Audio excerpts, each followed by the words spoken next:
Un Américain spécialiste des mythes religieux, Joseph Campbell, a cette remarque: pendant les 35 ou 40 premières années de notre vie, nous nous efforçons d'escalader une longue échelle en vue d'atteindre enfin le sommet d'un édifice.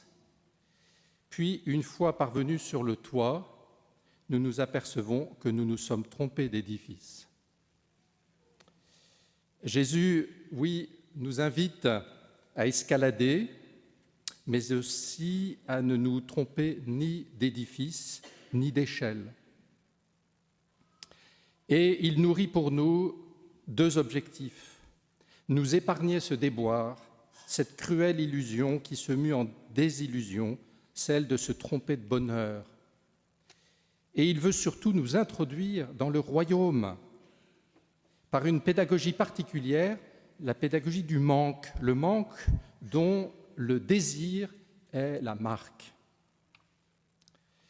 Alors, pour entrer dans cet évangile, frères et sœurs, il faut lever deux équivoques.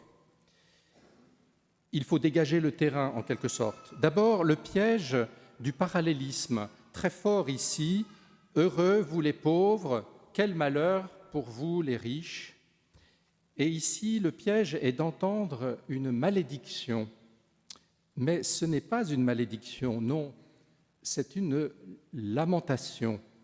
Il faudrait dire « ouille », « ouille, ouille », c'est le mot grec d'ailleurs. « Ouille, ouille, hélas, quelle tristesse pour vous ».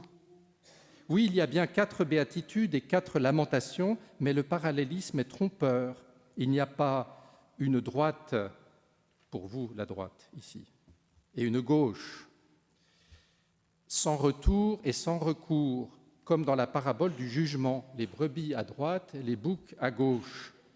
Justement là où il est dit « Allez-vous-en, maudits, loin de moi ». Mais non, la lamentation ici, dans le langage des prophètes, n'est justement pas une malédiction, elle est un avertissement.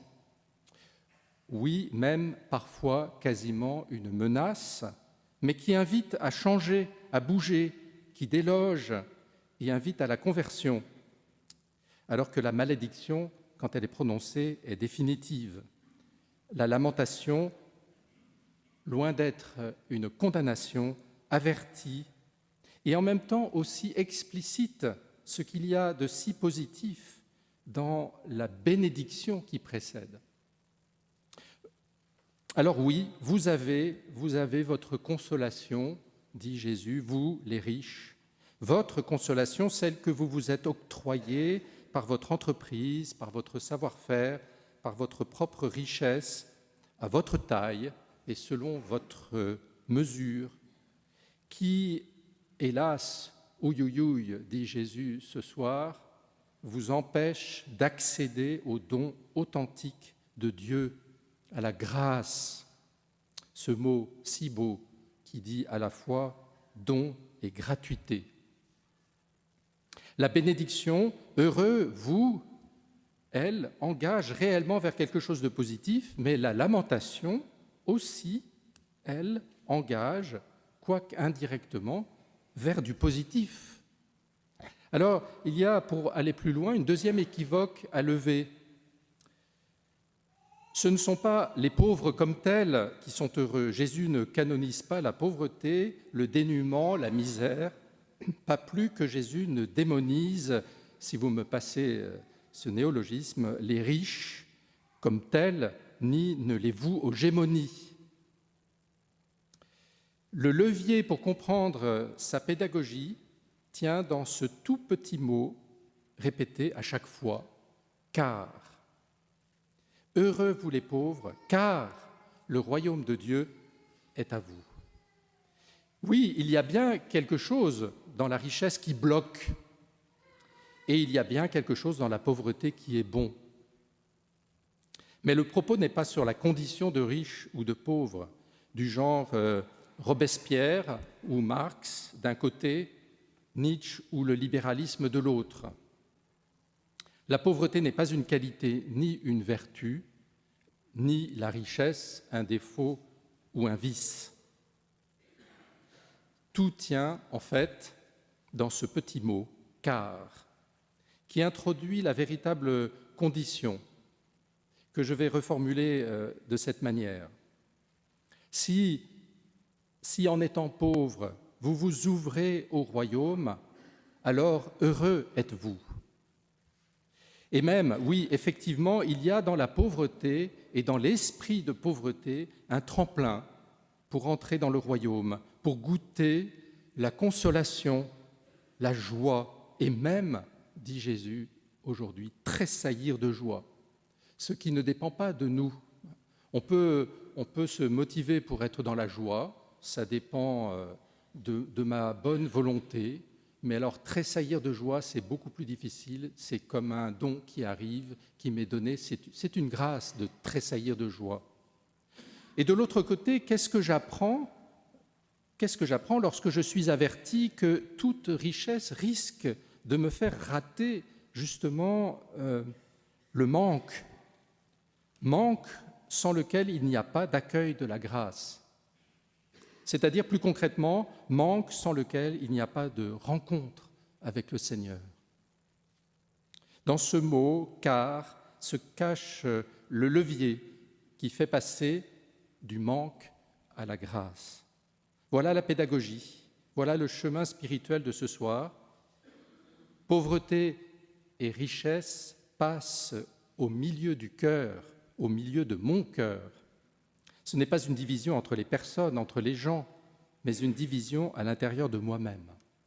Un peu comme, chose bien connue, pas assez méditée, le disait Solzhenitsyn dans son fameux discours à Harvard, « Le bien et le mal ne divisent pas les gens, ils passent dans le cœur de chacun. » Qu'est-ce qui me manque? Et qu'est-ce que j'apprends du manque? Ou bien, qu'est-ce qui ne me manque pas et qui me ferme à autre chose? Quelle part manquante suis-je capable de reconnaître et d'accepter, éclairée par cette parole du Christ ce soir, plutôt confrontante?